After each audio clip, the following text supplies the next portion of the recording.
Welcome day students. सो इस video lecture से हम हमारा नया यूनिट स्टार्ट कर रहे हैं विच इज एनिमल फिजियोलॉजी।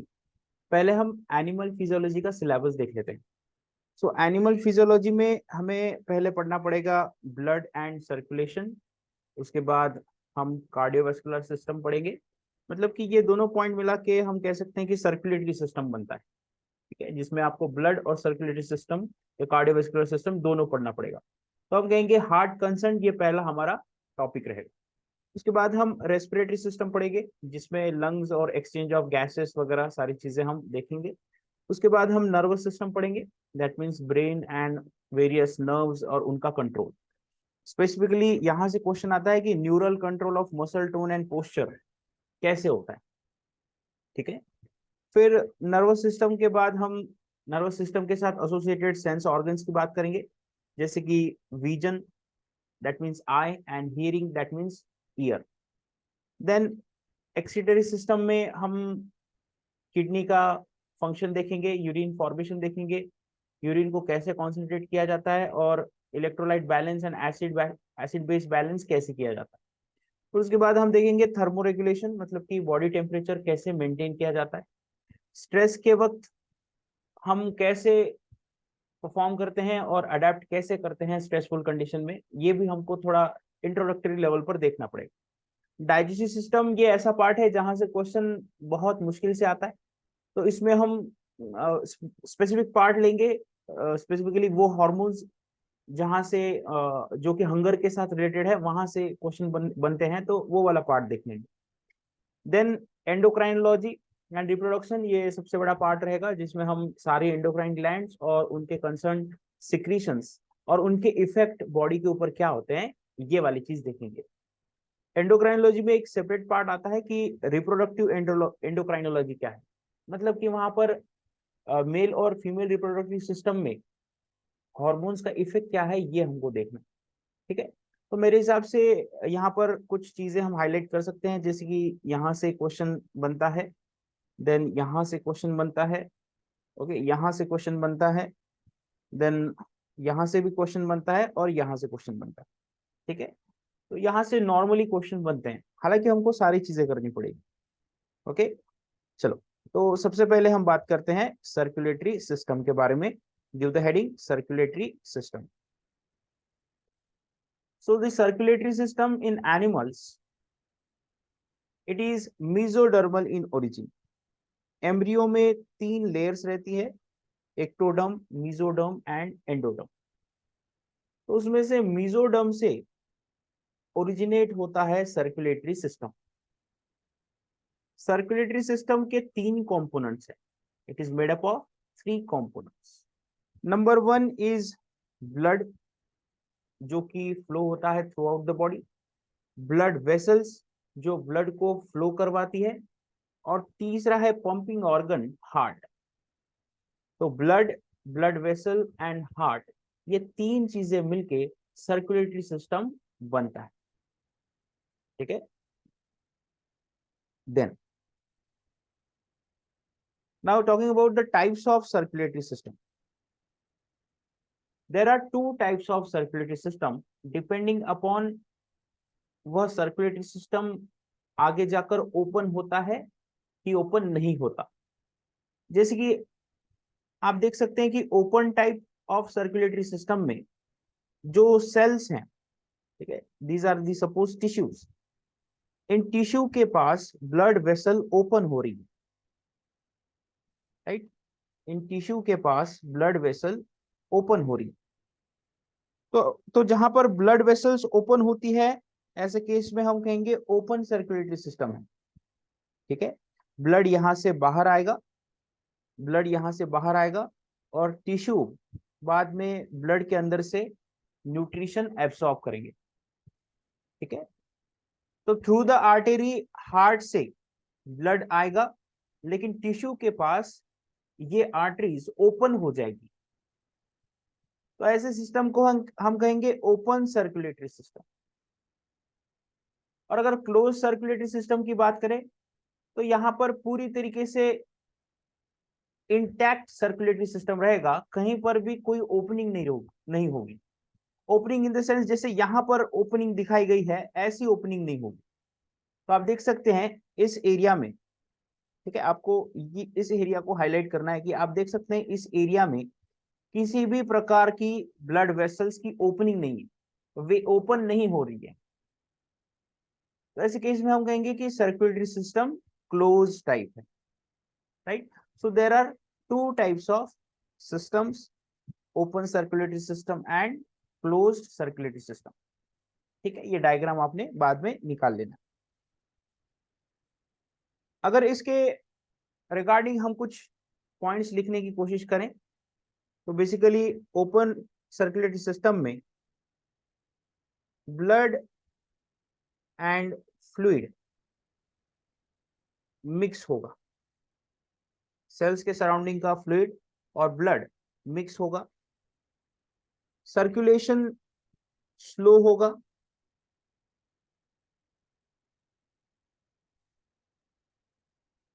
और ब्लड वेसल्स के बाहर आएगा।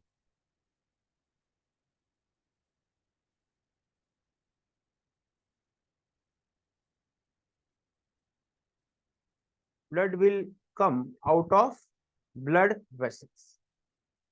Now talking about the examples, मोलिस्क में ओपन सर्कुलेटरी सिस्टम मिलेगी, इसलिए मोलिस्क स्लगिश है, मतलब कि स्लो चलते हैं। एज वेल एज इंसेक्ट्स में भी ओपन सर्कुलेटरी सिस्टम रहती है, लेकिन इंसेक्ट बहुत फास्ट स्पीसीज है, ये ऑर्गेनिज्म बहुत फास्ट है। वो इसलिए क्योंकि इसका हर एक सेल आउटर एनवायरनमेंट के साथ डायरेक्ट कांटेक्ट में रहता है। यहाँ पर ट्रकियल सिस्टम कुछ इस तरीके से डेवलप होता है कि सर्कुलेटरी सिस्टम भले ही ओपन टाइप है, लेकिन उसका इफेक्ट देखने को नहीं मिलता, राइट। हमने ये कहा है कि जो ओपन सर्कुलेटरी सिस्टम वाले ऑर्गेनिज्म रहते हैं वो स्लो रहते हैं। अब इंसेक्ट में भले ही ओपन सर्कुलेटरी सिस्टम है, फिर भी वे फास्ट है। क्यों? क्योंकि वहां पर रेस्पिरेटरी सिस्टम ट्रकियल टाइप का है, ठीक है। इंसेक्ट का हर एक सेल आउटर एनवायरनमेंट के कांटेक्ट में रहता है, क्योंकि उनमें ट्रकियल सिस्टम डेवलप होता है। अब इस इंसेक्ट में ट्रकियल सिस्टम कैसा रहता है वो हम आगे जाकर रेस्पिरेटरी सिस्टम में देखेंगे। Now talking about the closed type of circulatory system which was discovered by William Harvey, तो यहाँ पर बॉडी फ्लूइड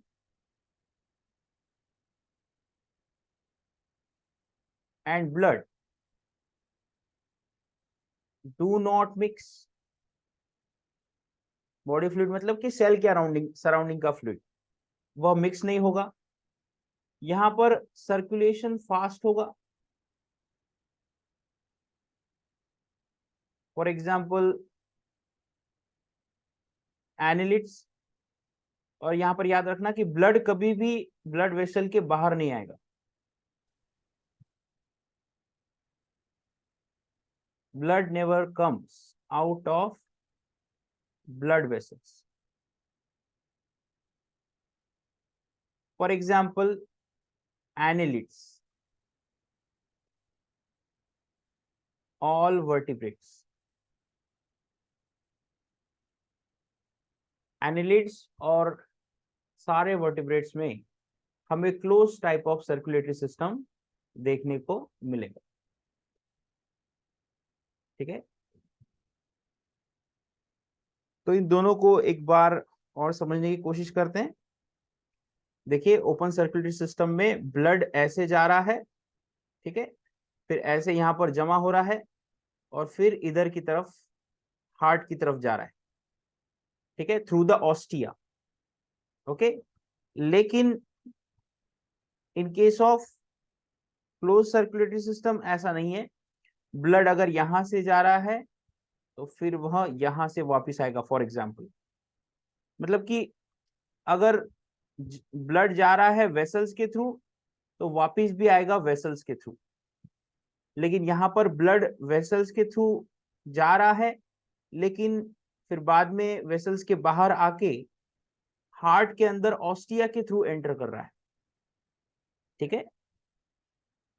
तो ये बेसिक डिफरेंस है between open and close circulatory system. Okay, then let us talk about some invertebrate circulatory systems, for example earthworm, Pheretima, Postuma. Pheretima postuma के अंदर ये part होगा एंटेरियर और ये पार्ट होगा पोस्टीरियर.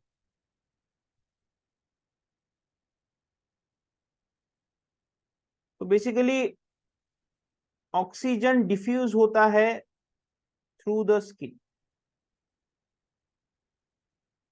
और इनके अंदर वैस्कुलरिटी सिस्टम में एक नेटवर्क प्रेजेंट रहेगा and this network will allow movement of blood from anterior to posterior side. ठीक है, sorry, blood flow will be carried out from posterior to anterior side. ठीक है, यहां पर दिखाया हमने posterior to anterior side, यहां पर ब्लड फ्लो कैरी होगा. तो हम कह सकते हैं कि नियरली 5 मस्कुलर वेसल्स यहां पर प्रेजेंट रहेगी जो मिलके हार्ट बनाती है. There are 5 muscular vessels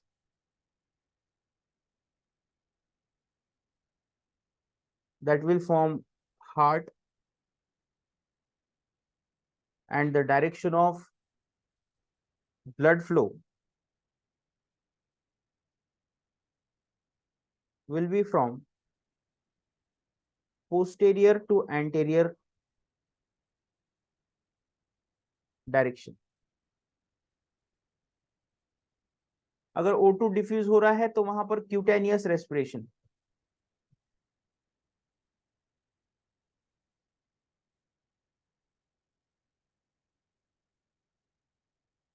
cutaneous respiration present रहेगा, स्किन के थ्रू ऑक्सीजन अंदर डिफ्यूज होगा. तो basically posterior to anterior blood flow होगा. ये डायग्राम निकालने की कोई जरूरत नहीं है, आप सिंपली आउटलाइन निकालो और जो डायरेक्शन है वो कुछ ऐसी दिखाओ.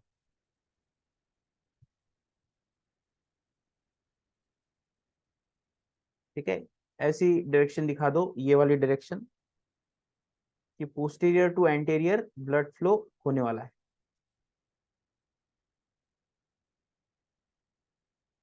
Okay, then let us talk about vertebrate circulatory systems. अब vertebrate circulatory system में हमें फिश, एम्फीबियन और मैमल्स के बारे में बात करें. तो यहाँ पर फिश, एम्फीबियन और मैमलियन सर्कुलेटरी सिस्टम को हमने एक बार कंपेयर कर लिया है. ठीक है, इसके कुछ हाइलाइट्स हम यहाँ पर देखेंगे कि फिश के केस में आपको रेस्पिरेटरी सिस्टम में गिल्स मिलेंगे, एम्फीबियंस में लंग्स मिलेंगे और मैमल्स में लंग्स मिलेंगे. राइट, अगर फिश की बात करेंगे तो आपको 2 चेम्बर्ड हार्ट मिलेगा, सिर्फ 2 चेम्बर वाला हार्ट, एक एट्रियम और एक वेंट्रिकल रहेगा. लंग्स के एम्फीबियंस के केस में 3 चेम्बर्ड हार्ट रहेगा और मैमल्स के केस में 4 चेम्बर्ड हार्ट आपको देखने को मिलेगा. ठीक है, ये कुछ हाइलाइट्स हैं और इन हाइलाइट्स को आपने ड्रॉ कर लेना है एक बार, जिससे कि कंफ्यूजन नाम की कोई चीज ना रहे.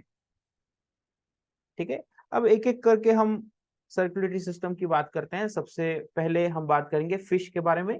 सो as we have seen, fish has 2 chambered heart.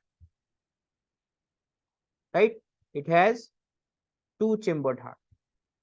That means 1 atrium and 1 ventricle.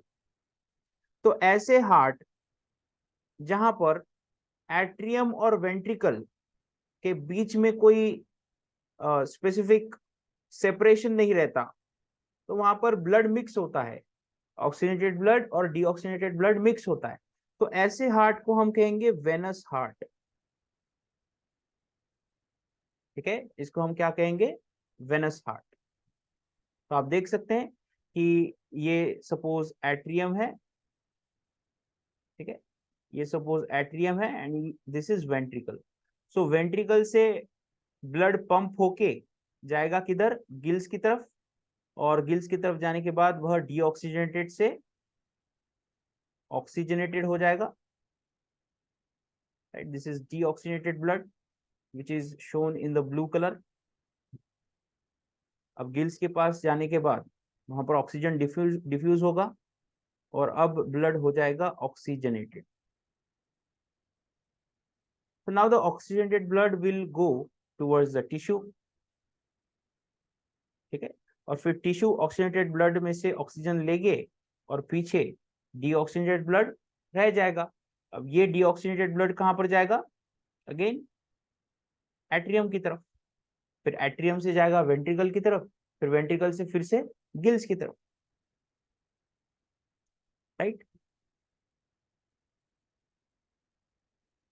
Now अब ऐसे में एक एक्सेप्शन हमें समझना पड़ेगा। लंगफिश नाम की एक फिश है जो मडी एरिया में रहती है, इसलिए उसको मड फिश भी कहा जाएगा। ऐसा एरिया जहां पर पानी रहता है और बाद में सूखा पड़ जाता है, ठीक है। तो ऐसे केस में लंगफिश देखने को मिलेगी वहां पर, ऑल्सो कॉल्ड एज एक्सोसिटस, ठीक है, ये प्रॉपर नाम है एक्सोसिटस, scientific name.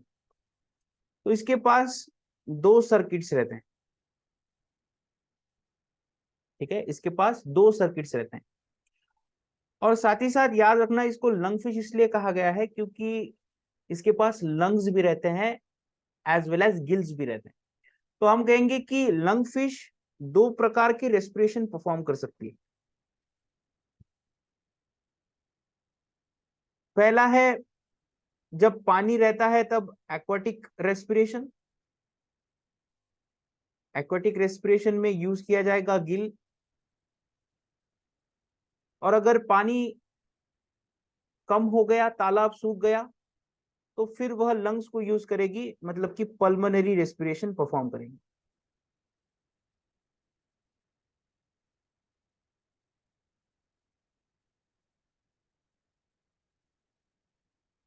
Right. It will perform pulmonary respiration. तो हम कहेंगे कि दो सर्किट्स प्रेजेंट रहते हैं, एक सर्किट गिल्स के थ्रू जाएगा और एक सर्किट लंग्स के थ्रू जाएगा। तो अब डायग्राम निकालने की जरूरत नहीं है, सिंपली ये चीज थियोरेटिकली आप याद रख सकते हो कि अगर लंग्स और गिल्स दो चीजें हैं तो एक रास्ता गिल के थ्रू जाएगा और एक रास्ता लंग्स के थ्रू जाएगा, ठीक है, बात समझ में आई।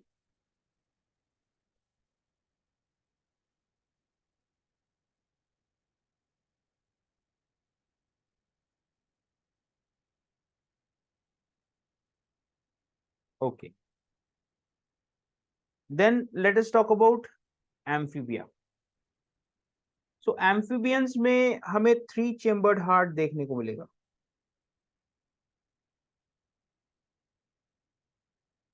इन case of amphibians will have 3 chambered heart,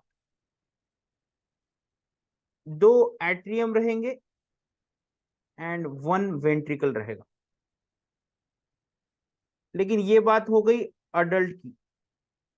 in case of adult आपको ऐसी सिचुएशन दिखेगी, and when we are talking about the larva, 2 chambered heart will be present, ठीक है, that means one atrium and one ventricle. तो larva के case में 2 chambered heart रहेगा और अडल्ट में 3 चेम्बर्ड हार्ट देखने को मिलेगा,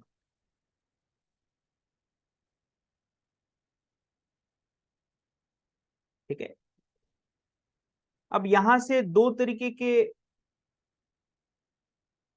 सर्कुलेशंस आपको देखने को मिलेंगे।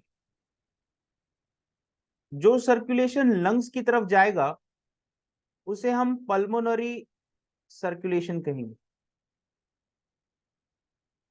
ठीक है। हार्ट्स से लंग की तरफ जो सर्कुलेशन जाएगा, ठीक है, ये वाला, इसे हम पल्मोनरी सर्कुलेशन कहेंगे। और हार्ट से टिश्यू की तरफ जो सर्कुलेशन रहेगा उसे हम सिस्टेमिक सर्कुलेशन कहेंगे। सेम चीज मैमल्स में भी देखने को मिलेगी, ठीक है। तो हार्ट से लंग्स की तरफ जो एक रास्ता होगा उसे हम पल्मोनरी सर्कुलेशन कहेंगे, ये वाला ऐसे, ठीक है। और फिर बाद में हार्ट से टिश्यू के वाया फिर से हार्ट की तरफ जो एक सर्किट रहेगा उसे हम कहेंगे सिस्टेमिक सर्कुलेशन, ठीक है। तो एम्फीबिया का एग्जांपल क्या आएगा? फ्रॉग आ जाएगा, राइट, सैलामेंडर आ जाएगा।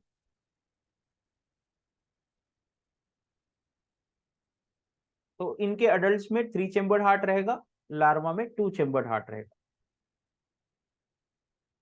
Then let us talk about reptiles. Now in case of reptiles again 3 chambered heart रहेगा except crocodile. So we have 3 chambered heart in case of reptiles, लेकिन कुछ ऐसे रेप्टाइल्स हैं जिनमें 4 चेम्बर्ड हार्ट है हमारी तरह, like crocodile and alligator. Crocodile और एलिगेटर में 4 चेम्बर्ड हार्ट रहता है। क्रोकोडाइल और एलिगेटर में एक सिंपल सा डिफरेंस है कि क्रोकोडाइल लार्ज साइज रहते हैं एज कंपेयर टू एलिगेटर, और इनके स्नाउट में बहुत डिफरेंस रहता है, मतलब कि मुंह वाला जो एरिया है वो अलग रहता है।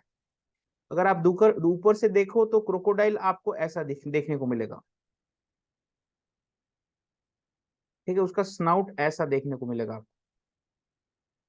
और जो एलिगेटर्स रहते हैं उनका स्नाउट ऐसा रहता है, ठीक है, ऐसे दांत रहेंगे, आरी जैसे दांत रहेंगे एलिगेटर्स के केस में। तो एलिगेटर में जो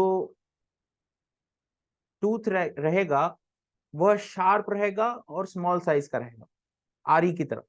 और क्रोकोडाइल में बड़े बड़े दांत रहते हैं, ठीक है। तो अगर हम कंपेयर करें तो as compare to alligator crocodiles काफी स्ट्रांग रहते हैं, उनकी साइज भी ज्यादा रहती है। तो हम बात कर रहे हैं रेप्टाइल्स की other than crocodile and alligator जिनमें 3 चेम्बर्ड हार्ट रहेगा, ओके। तो याद रखना यहां पर भी अगेन आपको पल्मोनरी सर्कुलेशन देखने को मिलेगा, ठीक है, as well as systemic circulation देखने को मिलेगा, ठीक है। अब ये डायग्राम निकालने की कोई जरूरत नहीं है, सिंपली आप 3 चेम्बर हार्ट मेंशन कर दो और एक्सेप्शन को मेंशन कर दो। देखो रेप्टाइल्स के केस में पल्मोनरी सर्कुलेशन को बाईपास किया जा सकता है,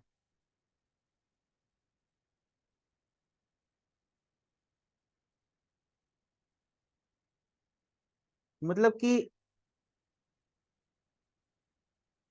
लंग्स की तरफ ब्लड को ना भेजते हुए सिस्टेमिक सर्कुलेशन में भेजा जा सकता है, ठीक है। ये डायग्राम निकालने की नहीं है, ओके। तो पल्मोनरी सर्कुलेशन में ब्लड को ना भेजते हुए डायरेक्टली सिस्टेमिक सर्कुलेशन में भेजा जा सकता है, और वो तब होता है जब रेप्टाइल्स इनएक्टिव रहते हैं। 12 मंथ्स में कुछ ऐसा टाइम रहता है जब रेप्टाइल्स इनएक्टिव रहते हैं। अगर समर का टाइम है तो हाई हीट में वे ऐसी जगह छुपते हैं जहां पर पानी रहेगा, मॉइस्चर रहेगा, और वहां पर इनएक्टिव स्टेट में रहते हैं, उसे हम कहेंगे समर स्लीप। और विंटर के केस में जब ठंड बहुत बढ़ जाती है तो अगेन वे जमीन के अंदर चले जाते हैं जिससे ठंड से उनका प्रोटेक्शन हो, उसे हम कहेंगे विंटर स्लीप और hibernation. So reptiles can send mixed blood, mixed blood that means oxygenated and deoxygenated, दोनों मिक्स कर दिया, they can send mixed blood directly into systemic circulation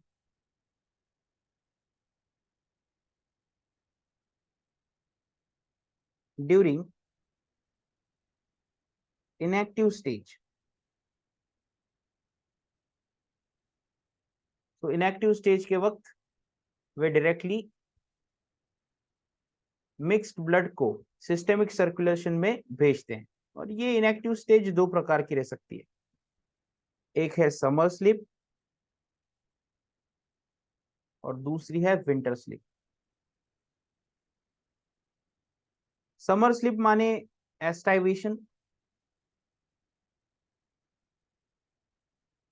and winter sleep is nothing but hibernation, right.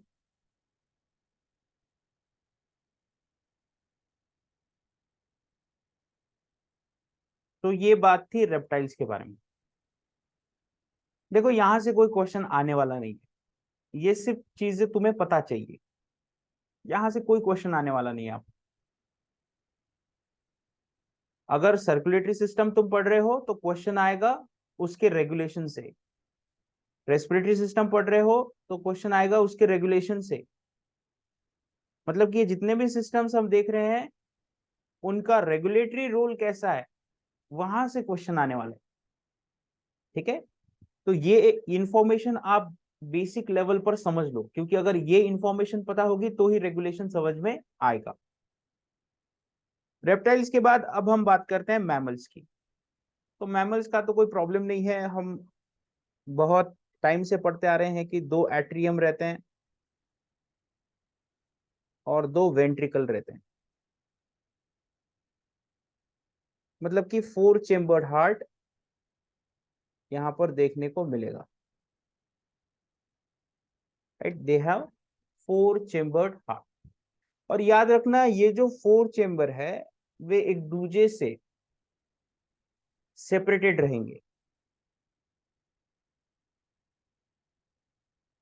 मतलब कि यहां पर blood का mixing नहीं होने वाला,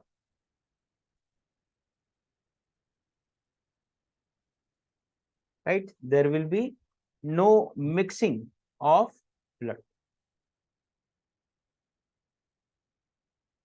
So if we talk about the normal structure of heart, as we can see here, we have a right atrium, right? We have a right atrium. ये रहा right atrium, ये रहा left atrium, right atrium के नीचे right ventricle और left atrium के नीचे left ventricle। तो ऐसे चार चेम्बर प्रेजेंट रहेंगे। राइट एट्रियम और राइट वेंट्रिकल के बीच में प्रेजेंट रहेगा ट्राइकस्पिड वॉल्व। ये ट्राइकस्पिड वॉल्व बेसिकली वेंट्रल से एट्रियम की तरफ ब्लड के बैक जाने को इनिबिट करेगा, मतलब कि ब्लड पीछे नहीं आना चाहिए, वेंट्रिकल से एट्रियम में आना नहीं आना चाहिए, इसलिए ट्राइकस्पिड वॉल्व काम करता है। उसी तरह लेफ्ट साइड में बाइकस्पिड या मिट्रल वॉल्व काम करेगा। मिट्रल वॉल्व क्या करेगा, ब्लड को लेफ्ट वेंट्रिकल से लेफ्ट एट्रियम में नहीं जाने देगा, क्योंकि आगे जाकर वेंट्रिकल कॉन्ट्रैक्ट होने वाले हैं। तो जब वेंट्रिकल कॉन्ट्रैक्ट होने वाले होते हैं तो ब्लड को इस डायरेक्शन में नहीं जाना चाहिए, ब्लड को इस डायरेक्शन में नहीं जाना चाहिए, ब्लड को जाना चाहिए इस डायरेक्शन में। अगर राइट वेंट्रिकल की बात कर रहे हो तो पल्मोनरी आर्टरी में जाना चाहिए, और अगर लेफ्ट वेंट्रिकल वेंट्रिकल की बात कर रहे हो तो उसे एओर्टा में जाना चाहिए, ठीक है। तो ब्लड की बैक मूवमेंट को इनिबिट करने के लिए कौन काम करता है, tricuspid valve and bicuspid valve, ठीक है। सारी बेसिक चीजें, okay. Then now talking about the valves which are present in pulmonary artery and aorta. Right ventricle से जो पर्पल कलर की आर्टरी हमें देखने को मिल रही है, it is called as pulmonary artery. ठीक है, ये पल्मोनरी आर्टरी आगे जाकर लंग्स की तरफ जाएगी। ठीक है, ये पल्मोनरी आर्टरी आगे जाकर लंग्स की तरफ जाएगी। फिर लंग्स में डीऑक्सीनेटेड ब्लड जाने के बाद वह प्यूरिफाई होगा, मतलब कि उसमें ऑक्सीजन डाला जाएगा, और ऑक्सीजनेटेड ब्लड अब एट्रियम में एंटर करता है वाया पल्मोनरी वेन्स। ठीक है, वाया पल्मोनरी वेन्स। अब ट्रेजेडी ये है कि हम अगर आर्टरी कह रहे हैं तो वह नॉर्मली ऑक्सीजनेटेड ब्लड कैरी करती है, वेन अगर कह रहे हैं तो हम वह डीऑक्सीनेटेड ब्लड कैरी करती है, ऐसा कहते हैं। लेकिन पूरी बॉडी में पल्मोनरी आर्टरी ये अकेली ऐसी आर्टरी है जो deoxygenated blood we can say deoxygenated blood carry करती है लंग्स की तरफ। हालांकि आर्टरी बोल दिया तो उसको ऑक्सीजनेटेड ब्लड कैरी करना चाहिए, लेकिन पल्मोनरी आर्टरी एक अकेली ऐसी आर्टरी है जो लंग्स की तरफ डीऑक्सीनेटेड ब्लड कैरी करती है। फिर उसके बाद पल्मोनरी वेन की अगर हम बात करेंगे तो ये लंग्स से एट्रियम की तरफ ऑक्सीजनेटेड ब्लड लाती है। हालांकि अगर हम पल्मोनरी वेन कह रहे हैं मतलब कि इसने डीऑक्सीजनेटेड ब्लड कैरी करना चाहिए। तो ये एक्सेप्शंस है ब्लड्स एंड वेन इन दो टर्म को। ठीक है, अब हमने ये कहा कि जैसे ही राइट वेंट्रिकल कॉन्ट्रैक्ट हुआ, ब्लड गया पल्मोनरी आर्टरी के थ्रू लंग्स में, और लंग्स से अब ब्लड आ रहा है पल्मोनरी वेन के अंदर। तो ये पल्मोनरी वेन है एज वेल एज ये भी पल्मोनरी वेन। ठीक है, तो लेफ्ट एट्रियम में 4 पल्मोनरी वेन्स के थ्रू अब ब्लड डंप किया जाएगा। फिर लेफ्ट एट्रियम से ब्लड कहां पर जाएगा? लेफ्ट वेंट्रिकल में। ठीक है, लेफ्ट एट्रियम से ब्लड किस में जाएगा? लेफ्ट वेंट्रिकल में। अब लेफ्ट वेंट्रिकल में ब्लड यहां पर जमा होगा, फिर बाद में वेंट्रिकल कॉन्ट्रैक्ट होने के बाद ब्लड जाएगा एओर्टा में। अब एओर्टा के थ्रू वह पूरी बॉडी में डिस्ट्रीब्यूट होगा। ठीक है, मतलब कि ब्लड वास्कुलर सिस्टम के थ्रू या ब्लड वेसल सिस्टम के थ्रू वह ब्लड आगे जाकर पूरी बॉडी में डिस्ट्रीब्यूट होने वाला है। ओके, अब पूरी बॉडी में ऑक्सीजनेटेड ब्लड डिस्ट्रीब्यूट होने के बाद सेल्स के पास पहुंचने के बाद सेल्स उसमें से ऑक्सीजन ले लेंगे और CO2 उसमें ऐड कर देंगे, तो अब वह डीऑक्सीनेटेड ब्लड हो जाएगा। तो हमारे अपर बॉडी से deoxygenated blood superior vena cava के थ्रू एंटर करता है राइट एट्रियम में। ठीक है, और हमारी लोअर बॉडी का डीऑक्सीनेटेड ब्लड राइट एट्रियम में एंटर करता है इंफीरियर वेना केवा के थ्रू। ठीक है, तो सुपीरियर वेना केवा का काम क्या है? ब्लड को एंट्री देना, राइट, डीऑक्सीनेटेड ब्लड को एंट्री देना which is collected from upper body. और लोअर बॉडी से जो ब्लड कलेक्ट होता है वह इंफीरियर वेना केवा के थ्रू राइट एट्रियम में आएगा। ठीक है, अब ये ब्लड राइट एट्रियम में जमा हो चुका है। अब राइट एट्रियम कॉन्ट्रैक्ट होगा और ब्लड जाएगा राइट वेंट्रिकल में।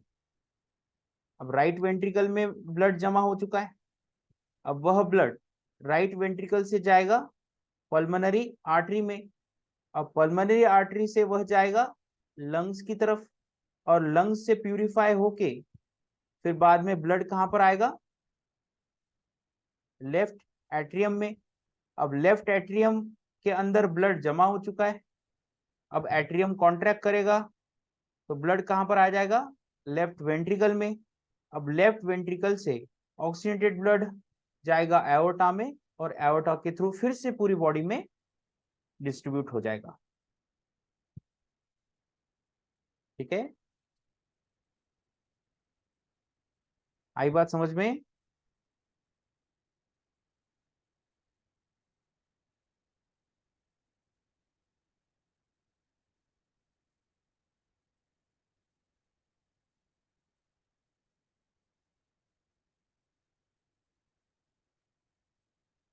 देन ये जो चीज है इसको आप एक फ्लो चार्ट के थ्रू दिखा सकते हो। आप यहाँ पर लंग्स ले लो, ठीक है, फिर आप यहाँ पर दिखाओ pulmonary vein, right. Pulmonary vein के थ्रू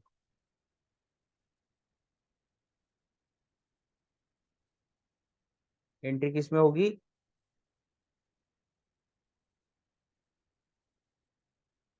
लेफ्ट वेंट्रिकल में, राइट। फिर लेफ्ट वेंट्रिकल से, सॉरी लेफ्ट एट्रियम से लेफ्ट वेंट्रिकल, फिर लेफ्ट वेंट्रिकल से एंट्री होगी एओर्टा में, राइट। फिर एओर्टा से ब्लड जाएगा टिश्यू में।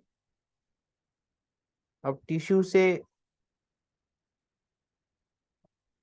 में ऑक्सीजन जो ऑक्सीजनेटेड ब्लड में है वह डिफ्यूज हो जाएगा, और फिर बाद में डीऑक्सीजनेटेड ब्लड आ जाएगा। अब डीऑक्सीजनेटेड ब्लड कहाँ पर जमा होता है, राइट वेंट्रिकल में, सॉरी राइट एट्रियम में। राइट एट्रियम से फिर जाएगा राइट वेंट्रिकल, फिर राइट वेंट्रिकल से अब जो डीऑक्सीजनेटेड ब्लड है वह जाएगा कहाँ पर, लंग्स में,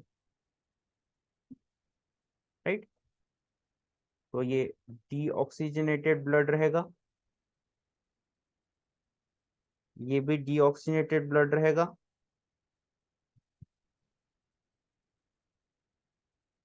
ठीक है, इधर से आप ऐसे दिखा सकते हो कि ऑक्सीजनेटेड ब्लड आ रहा है,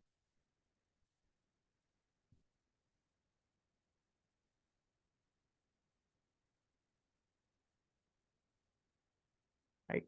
ये भी ऑक्सीजनेटेड ब्लड रहेगा जो कि टिश्यू की तरफ जाएगा। ठीक है, तो कुछ इस तरीके से डबल सर्कुलेशन देखने को मिलेगा हमें। इस सर्कुलेशन को हम कहेंगे pulmonary circulation.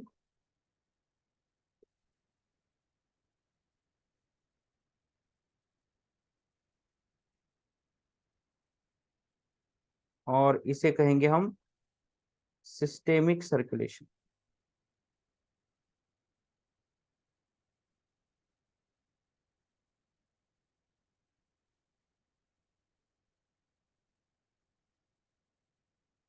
Right. Pulmonary circulation and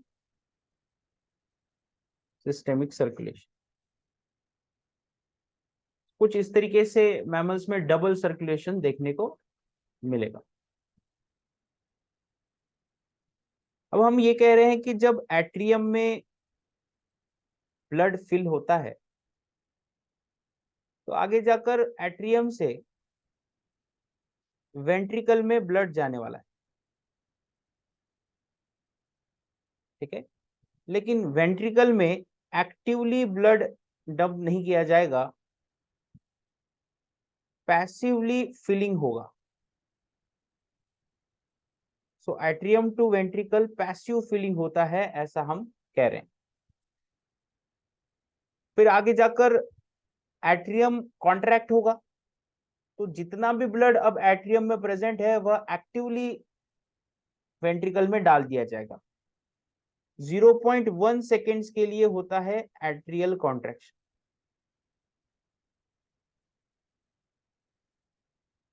फिर एट्रियम कॉन्ट्रैक्ट करने के बाद ब्लड अब किस में आ जाएगा, वेंट्रिकल्स में। अब वेंट्रिकल कॉन्ट्रैक्ट करेगा 0.3 सेकेंड्स के लिए।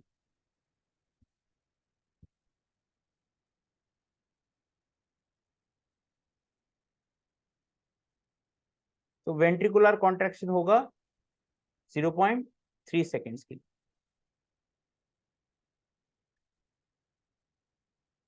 अब हमने ये कहा है कि जब वेंट्रिकल्स कॉन्ट्रैक्ट होंगे तो ब्लड राइट साइड का, मतलब कि राइट वेंट्रिकल का ब्लड पल्मोनरी आर्टरी में जाएगा और लेफ्ट वेंट्रिकल का ब्लड एओर्टा में जाएगा। अब जो ब्लड यहां पर गया है वह वापस नहीं आना चाहिए। जो ब्लड यहां से जाएगा वह वापस नहीं आना चाहिए, इसलिए इन ब्लड वेसल्स में कस्प प्रेजेंट रहते हैं। आप देख सकते हैं ये वाला जो एरिया है, ठीक है, कस्प प्रेजेंट रहते हैं या वॉल्व्स प्रेजेंट रहते हैं। ओके, तो पल्मोनरी आर्टरी में जो वॉल्व रहेगा उसे हम कहेंगे पल्मोनरी वॉल्व, और एओर्टा में जो वॉल्व रहेगा उसे हम कहेंगे एओर्टिक वॉल्व। तो बेसिकली वॉल्व का काम है कि वह ब्लड को बैक तरीके से नहीं आने देगा, मतलब कि पीछे नहीं आने देगा। ठीक है, साथ ही साथ हमने ये देखा है कि जब वेंट्रिकल कॉन्ट्रैक्ट होता है तो ब्लड एट्रियम में भी नहीं जाना चाहिए, इसलिए दोनों एट्रियम वेंट्रिकल के बीच में ट्राइकस्पिड और बाइकस्पिड वॉल्व्स रहते हैं। राइट साइड में ट्राइकस्पिड वॉल्व रहेगा, लेफ्ट साइड में बाइकस्पिड वॉल्व रहेगा। तो बेसिकली इन चारों वॉल्व्स के इंटरेक्शन के थ्रू कुछ हार्ट साउंड प्रोड्यूस होते हैं। जब एवी वॉल्व क्लोज होगा, मतलब कि atrioventricular valve, that means bicuspid and tricuspid,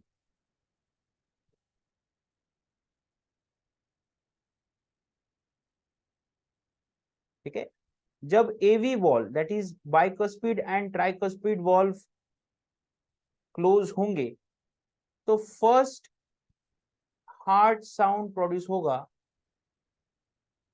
which is लब।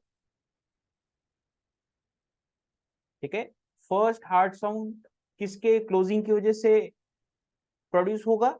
एट्रियो वेंट्रिकुलर वॉल्व के क्लोजिंग की वजह से प्रोड्यूस होगा, that is bicuspid and tricuspid valve. फिर एवी वॉल्व क्लोज होने के बाद हम कहते हैं कि वेंट्रिकुलर कॉन्ट्रैक्शन होगा। अगर वेंट्रिकुलर कॉन्ट्रैक्शन हुआ तो ब्लड जाने चाहिए पल्मोनरी आर्टरी में और एओर्टा में, राइट। तो जब वेंट्रिकुलर कॉन्ट्रैक्शन होता है तब सेमिल्यूनार वॉल्व्स ओपन होते हैं। सेमिल्यूनार वॉल्व्स मतलब कि pulmonary valve and aortic valve, जो उन ब्लड वेसल्स में वॉल्व प्रेजेंट है रिस्पेक्टिवली उसको हम पल्मोनरी वॉल्व और एओर्टिक वॉल्व कहते हैं।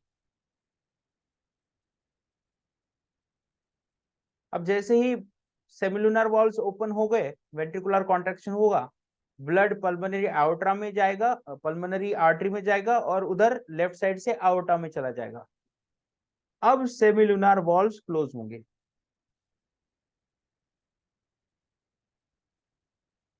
अगर सेमिल्यूनर वॉल्व क्लोज नहीं हुए तो जो ब्लड सामने गया है, ठीक है, जो ब्लड सामने गया है वह पीछे आ जाएगा।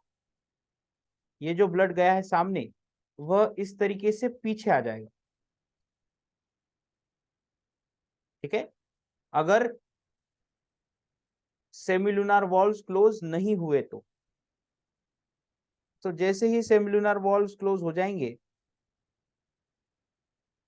अब सेकेंड हार्ट साउंड क्रिएट होगा विच इज डब।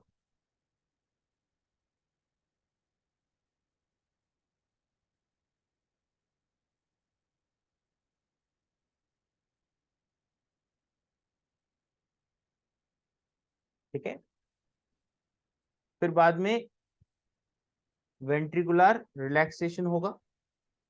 कॉन्ट्रैक्शन के बाद वेंट्रिकुलर रिलैक्सेशन होगा and that relaxation will last for 0.5 seconds.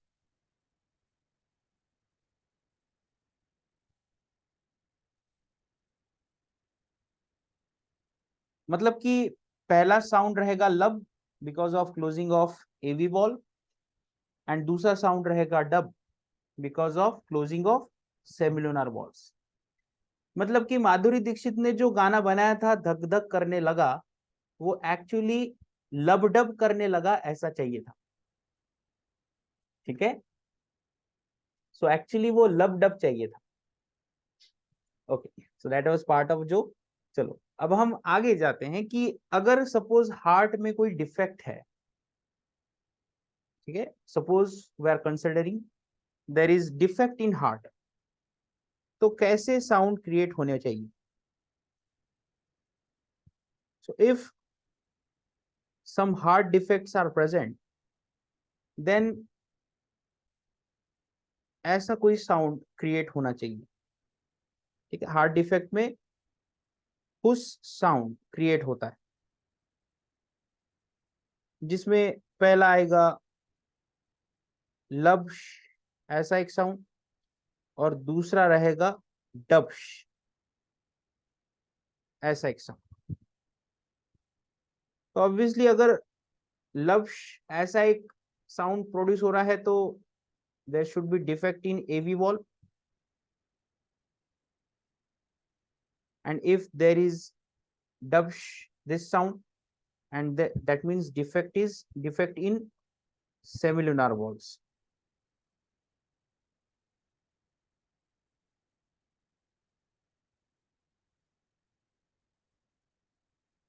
right? And suppose there is another sound, murmur sound, that is because of backflow of the blood to the heart.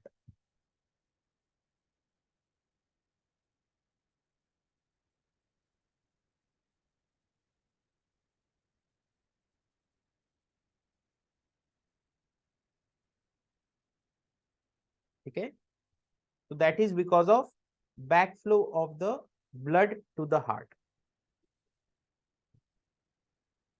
अब basically ये जो sound create हो रहे हैं that is only because of mall functioning of the valves.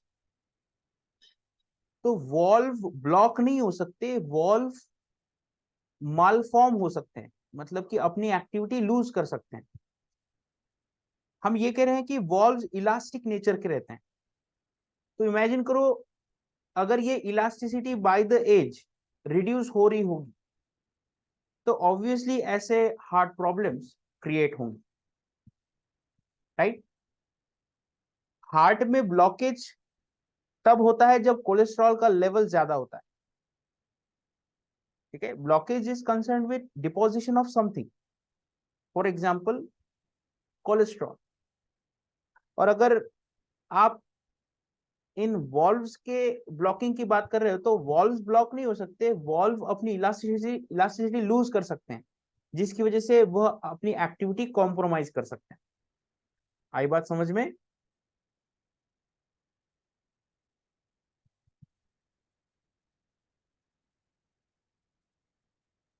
Okay,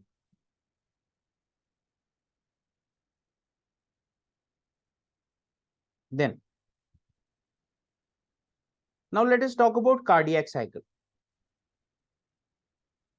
देखो, cardiac cycle represent करती है एक ऐसी साइकिल जहां पर हार्ट मसल का रिदमिक कॉन्ट्रैक्शन एंड रिलैक्सेशन होता है, और ये रिदमिक कॉन्ट्रैक्शन एंड रिलैक्सेशन होके एक हार्ट बीट बनती है। So the cardiac cycle is rhythmic contraction and relaxation of heart muscles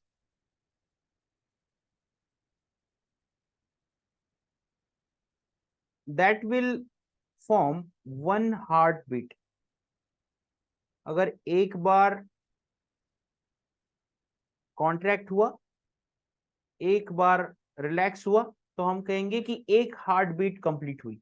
तो ऐसे रिदमिकली कॉन्ट्रैक्ट अगर रिलैक्स हो रहा होगा तो हम कहेंगे कि हार्ट बीट बन रही है। and the total duration for which contraction and relaxation will carried out will be 0.8 seconds. So the one heartbeat is of 0.8 seconds. अब इस 0.8 सेकेंड्स का हमको हिसाब लगाना है। तो हमने कहा है कि कॉन्ट्रैक्शन होता है मतलब कि सिस्टोल होगा, और रिलैक्सेशन हो रहा है मतलब कि डायस्टोल होगा, राइट। तो एट्रियल सिस्टोल होगा, एट्रियल डायस्टोल होगा, उसी तरह वेंट्रिकल सिस्टोल होगा और वेंट्रिकल डायस्टोल होगा, और सारे इवेंट्स मिला के 0.8 सेकेंड्स बनाएंगे, राइट। तो हम कह रहे हैं कि दो पार्ट्स है, एक है एट्रिया और दूसरा है वेंट्रिकल। तो एट्रिया अगर कॉन्ट्रैक्ट हो रहा है तो हम कह रहे हैं कि एट्रियल सिस्टोल होगा, अगर वेंट्रिकल कॉन्ट्रैक्ट होता है तो वेंट्रिकुलर सिस्टोल होगा। उसी तरह एट्रिया रिलैक्स हो सकता है मतलब कि एट्रियल डायस्टोल होगा, उसी तरह वेंट्रिकुलर रिलैक्सेशन भी हो सकता है मतलब कि वेंट्रिकुलर डायस्टोल होगा। अब ये चारों इवेंट्स मिला के 0.8 सेकेंड्स बनने चाहिए, राइट।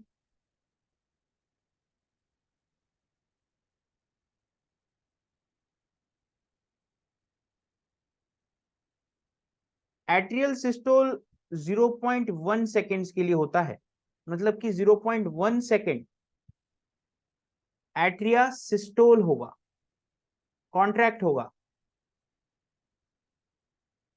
और 0.7 सेकेंड्स के लिए वह रिलैक्स होता जाएगा, ठीक है। 0.1 सेकेंड्स में कॉन्ट्रैक्ट कर दिया तो फिर बाद में 0.7 सेकेंड्स के लिए वह रिलैक्स करेगा, और उसी समय वेंट्रिकल में क्या सिचुएशन रहेगी, तो वेंट्रिकुलर सिस्टोल होगा 0.3 सेकेंड्स के लिए और डायस्टोल होगा 0.5 सेकेंड्स के लिए। तो यहां पर 0.8 सेकेंड्स का हिसाब लग गया और यहां पर 0.8 सेकेंड्स का हिसाब लग गया। तो आप कहोगे कि सर 0.8 मतलब कि ये तो 0.16 सेकेंड्स होने चाहिए। तो बेटा बात ऐसी है कि एट्रिया और वेंट्रिकल ये एक के बाद एक काम नहीं करते, वो एक साथ काम करते हैं। तो एक साथ अगर काम कर रहे हैं तो ये 0.8 सेकेंड्स जो हमने एट्रिया के लिए गिने हैं, सेम वही 0.8 सेकेंड्स रहेंगे जो वेंट्रिकल के लिए लागू होंगे, ठीक है। तो हम कहेंगे कि atrial systole plus atrial diastole 0.8 seconds का है, ventricular systole plus ventricular diastole again 0.8 seconds का है। और इस सिचुएशन को इस डायग्राम के थ्रू हमने रिप्रेजेंट किया है। हमने 0.8 सेकेंड्स को यहां पर इस डायग्राम में डिवाइड कर दिया है, ठीक है। ये ऐसा समझेंगे हम कि यहां से शुरुआत होती है जीरो से, तो जीरो से लेकर ये 0.1 सेकेंड हो गया, ये 0.2 सेकेंड हो गया, 0.3, 0.4, 0.5, 0.6, 0.7 एंड ये 0.8, ठीक है। अब देखो हम शुरुआत करते हैं एट्रिया से। तो हमने कहा कि एट्रियल सिस्टोल होगा 0.1 सेकेंड्स का। तो आप देख सकते हैं कि यहां से यहां तक मतलब कि 0 से 0.1 तक 0.1 सेकेंड में एट्रियल सिस्टोल हो गया। जब एट्रियल सिस्टोल हो रहा था तब वेंट्रिकुलर डायस्टोल चल रहा था, मतलब कि जिस समय एट्रिया कॉन्ट्रैक्ट कर रहा है उस समय वेंट्रिकल रिलैक्स हो रहा था। अब एट्रिया जैसे ही 0.1 सेकेंड्स में कॉन्ट्रैक्ट हुआ, वह बाद के 0.7 सेकेंड्स के लिए रिलैक्स होगा। यही बात हमने लिखी है कि 0.1 सेकेंड्स के लिए एट्रियल सिस्टोल हो गया, तो फिर आगे 0.7 सेकेंड्स के लिए वह रिलैक्स होगा, राइट। अब ये हो गई बात एट्रियल सिस्टोल की। बात करते हैं वेंट्रिकुलर सिस्टोल की। तो जैसे ही एट्रियल सिस्टोल खत्म हुआ उसके बाद वेंट्रिकुलर सिस्टोल शुरू हो जाएगा and that will B for 0.4 seconds. तो 0.1 वाला सेकेंड मतलब कि एट्रियल सिस्टोल 0 to 0.1 में हो गया। अब एट्रिया उधर रिलैक्स हो रहा है, तो उसके बाद अब वेंट्रिकुलर सिस्टोल स्टार्ट हो जाएगा जो 0.1 सेकेंड से 0.2, 0.3, 0.4 ऐसे 3 सेकेंड्स में वेंट्रिकुलर सिस्टोल होने वाला है, राइट। वेंट्रिकुलर सिस्टोल 3 सेकेंड्स में होने वाला है। अब जैसे ही 3 सेकेंड्स के लिए वेंट्रिकुलर सिस्टोल हुआ, रिमेनिंग 0.5 सेकेंड्स के लिए वह रिलैक्स होगा, ठीक है। 0.5 सेकेंड्स के लिए वह रिलैक्स होगा। तो आप यहां पर देख सकते हो कि 0.4 सेकेंड्स के लिए एट्रिया भी रिलैक्स हो रहा है और वेंट्रिकल भी रिलैक्स हो रहा है। ग्राफ में ये वाला हिस्सा देखो, ये वाला हिस्सा देखो ग्राफ का। यहां पर एट्रियल डायस्टोल चल रहा है, ठीक है। एट्रियल डायस्टोल चल रहा है यहां पर, ठीक है।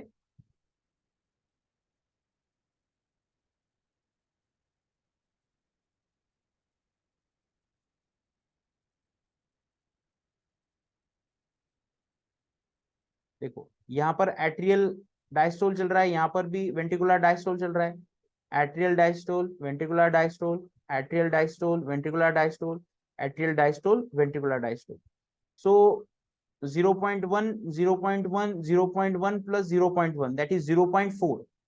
सो 0.4 सेकेंड्स के लिए हम कहेंगे एट्रिया भी रिलैक्स कर रहा है और वेंट्रिकल भी रिलैक्स कर रहा है, राइट। सो 0.4 सेकेंड्स का एक जॉइंट डायस्टोल हमें देखने को मिलेगा, ठीक है। 0.4 सेकेंड्स का जॉइंट डायस्टोल हमको देखने को मिलेगा। तो यहां पर हमने 0.8 सेकेंड्स का पूरा हिसाब लगा लिया है। चलो क्लियर हो गया।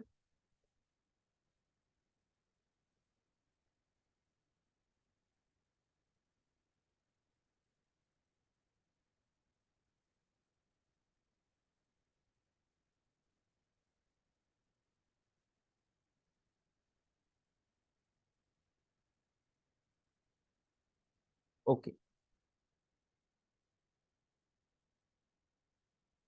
Now let us talk about this thing that one ventricular systole और वी कैन से चलो कार्डियक आउटपुट ऐसा नाम दे देते हैं इसको, कार्डियक आउटपुट। हमने कहा कि वन वेंट्रिकल कॉन्ट्रैक्ट अगर हो गया तो 70 ml ब्लड बाहर निकलेगा वेंट्रिकल से। तो बाहर निकलेगा मतलब कि वेंट्रिकल से रिस्पेक्टिव ब्लड वेसल में जाएगा। अगर राइट वेंट्रिकल की बात कर रहे हो तो पल्मोनरी आर्टरी में जाएगा, अगर लेफ्ट वेंट्रिकल की बात कर रहे हो तो एओर्टा में जाएगा 70 ml ब्लड, ठीक है। वन वेंट्रिकुलर कॉन्ट्रैक्शन, अब यहाँ पर वन वेंट्रिकुलर कॉन्ट्रैक्शन हम कह रहे हैं मतलब कि दोनों वेंट्रिकल को ले रहे हैं हम, ठीक है, राइट और लेफ्ट दोनों भी। तो वन वेंट्रिकुलर कॉन्ट्रैक्शन से 70 ml ब्लड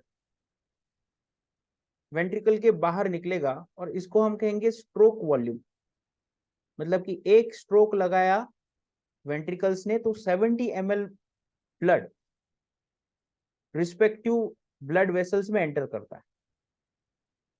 और इस 70 ml ब्लड ने जो प्रेशर ब्लड वेसल्स के ऊपर लगाया है उसको हम कहेंगे कॉन्ट्रैक्शन की वजह से बनने वाला blood pressure, that is systolic blood pressure which is 120 mm of Hg, ठीक है।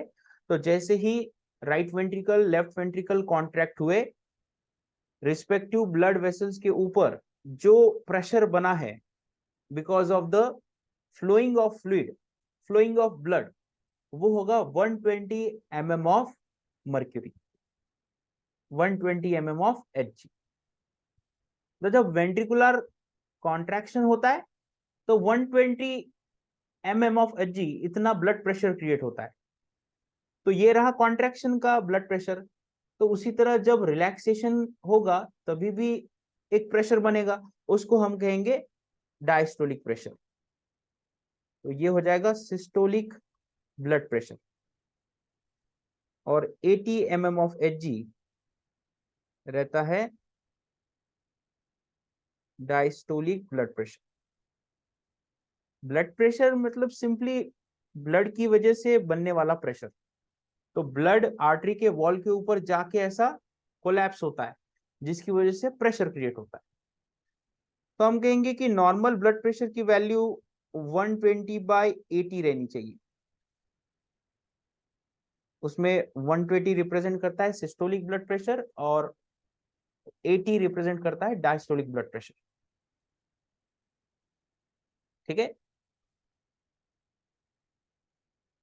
अब डॉक्टर्स यूज करते हैं एक ऐसा डिवाइस जो कि उनके कानों के साथ अटैच किया जाएगा। ठीक है। और उस डिवाइस को हमारे हाथ के ऊपर लगाया जाएगा और स्पिग्मोमैनोमीटर, मतलब ये वाला डिवाइस और स्पिग्मोमैनोमीटर, ये दोनों चीजें यूज करके ब्लड प्रेशर को काउंट किया जाता है। इसको हम स्टेथोस्कोप कहेंगे। राइट। तो स्टेथोस्कोप और स्पिग्मोमैनोमीटर दोनों को यूज करके ब्लड प्रेशर को मेजर किया जाता है। आप नॉर्मली हॉस्पिटल में जाते हो तो आपको पता है कि राइट और लेफ्ट हैंड को वो ऐसा बांधा जाता है, फिर बाद में उसमें हवा भरी जाती है जिसकी वजह से टाइटनेस होता है, और फिर बाद में स्टेथोस्कोप एल्बो के नीचे लगाकर, मतलब कि वी कैन से जहां पर हमारा ह्यूमरस और फीमर सॉरी ह्यूमरस और रेडियस अल्ना ज्वाइन होते हैं, उस पॉइंट के ऊपर स्पिगोमैनोमीटर लगा के ब्लड प्रेशर को काउंट किया जाता है। तो जहां पर पल्सेशन स्टार्ट होता है वो है 80 mm ऑफ Hg। ठीक है। यहाँ पर पल्सेशन स्टार्ट होगा, मतलब कि पहली पल्स आएगी 80 mm ऑफ Hg के ऊपर, and that will represent diastolic pressure. और पल्सेशन स्टॉप होती है 120 mm ऑफ Hg के ऊपर।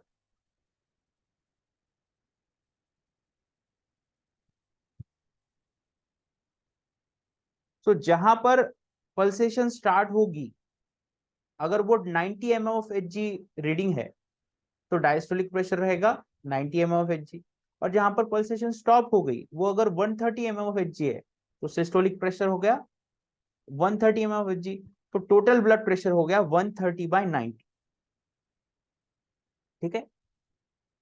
अब इसमें से एक पल्स प्रेशर नाम का टर्म हमें पता चाहिए, which is simply 120 minus 80, that is equal to 40 mm of Hg।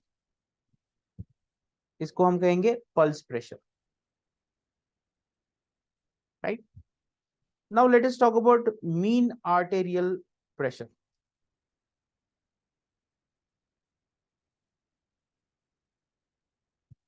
Mean arterial pressure मतलब कि आर्टरीज में ओवरऑल ऑन एन एवरेज कितना प्रेशर प्रेजेंट रहता है। ठीक है। मतलब कि ब्लड वेसल्स में ओवरऑल कितना ब्लड प्रेशर प्रेजेंट रहना चाहिए। तो इसको कैलकुलेट करने के लिए एक फॉर्मूला है। उसके लिए आपको डायस्टोलिक ब्लड प्रेशर लेना पड़ेगा और 1/3 ऑफ पल्स प्रेशर लेना पड़ेगा। तो डायस्टोलिक ब्लड प्रेशर सपोज किसी पेशेंट में 80 mm ऑफ Hg आ गया और pulse pressure 40 mm of Hg आ गया, तो ओवरऑल 93 mm ऑफ Hg आएगा मीन आर्टेरियल प्रेशर। ठीक है। Mean arterial pressure 93 mm of Hg। तो हमने कहा है कि 70 ml ऑफ ब्लड एक टाइम पर हार्ट के बाहर निकलता है। ठीक है। तो इसका कैलकुलेशन हम आसानी से लगा सकते हैं कि 1 मिनट में कितना ब्लड निकलता है। ठीक है, तो यहां पर मैं लिखता हूं कार्डियक आउटपुट, आप नीचे लिख लो जहां पर भी आप लिख रहे हो। Cardiac output is equal to, हमने कहा कि 1 मिनट में 72 टाइम्स हार्ट का बीटिंग होता है। ठीक है, एक हार्ट बीट 0.8 सेकेंड्स की होती है और हार्ट 72 टाइम्स 1 मिनट में बीट करता है, और एक टाइम पर 70 ml ब्लड बाहर निकलता है। तो अगर 70 ml ब्लड 72 टाइम्स बाहर निकलता है हार्ट के, मतलब कि nearly 5040 ml of blood per minute बाहर निकलेगा, and that will be called as cardiac output. इसी को हम क्या कहेंगे, कार्डियक आउटपुट। तो 1 मिनट में हार्ट के बाहर कितना ब्लड निकलता है उसी को हम कहेंगे कार्डियक आउटपुट। ठीक है, यहां तक सारी चीजें क्लियर हो गई सबको।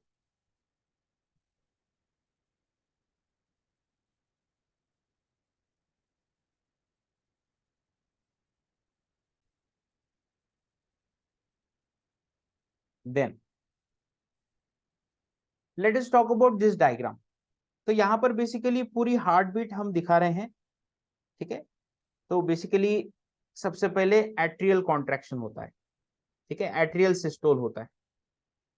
तो एट्रियल सिस्टोल में हम कहेंगे कि जो प्रेशर लगेगा that will be from the atrial side, और ब्लड फ्लो होगा from atria to ventricle.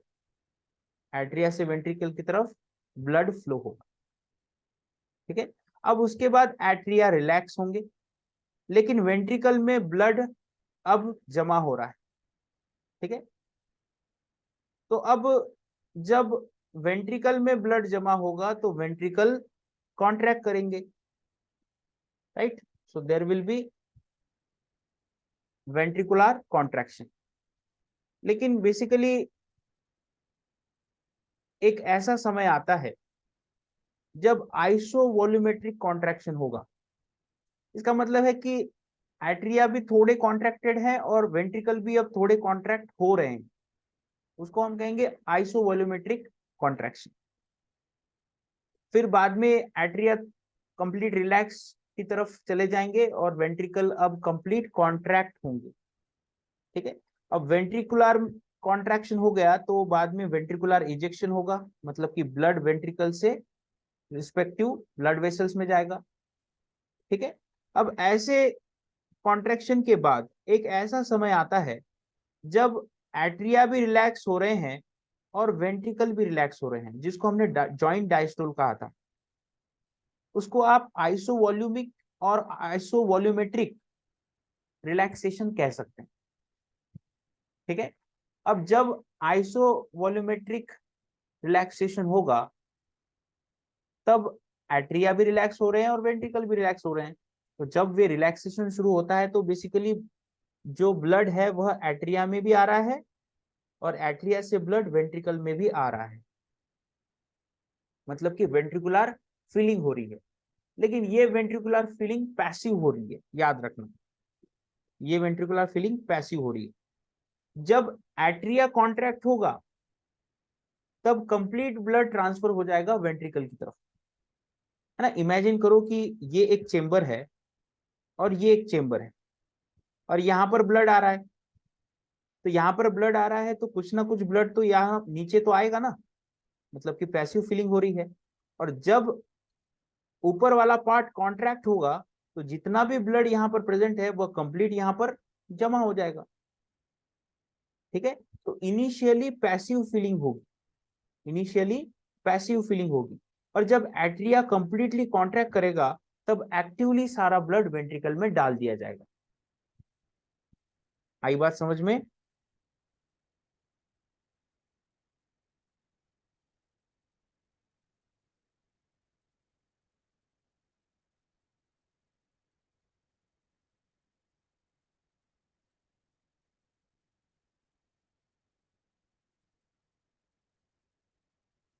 Right.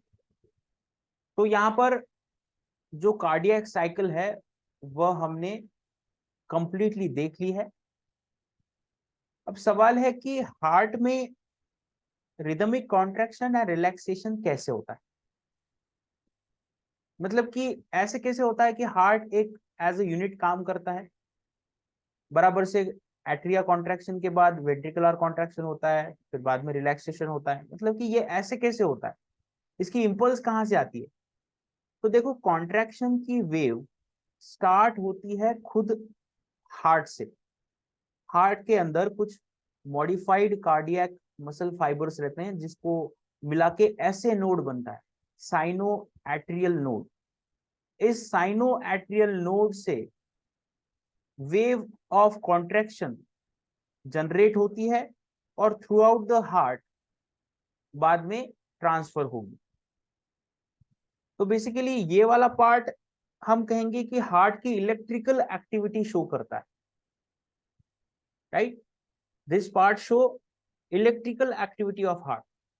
तो हार्ट की इलेक्ट्रिकल एक्टिविटी कैसे रहती है, ये चीज हम देखेंगे नेक्स्ट लेक्चर में, ठीक है। तो इस लेक्चर को हम कंक्लूड करते हैं कंप्लीट कार्डियक साइकिल के ऊपर। नेक्स्ट लेक्चर में हम देखेंगे कि हार्ट की इलेक्ट्रिकल एक्टिविटी कैसे होती है।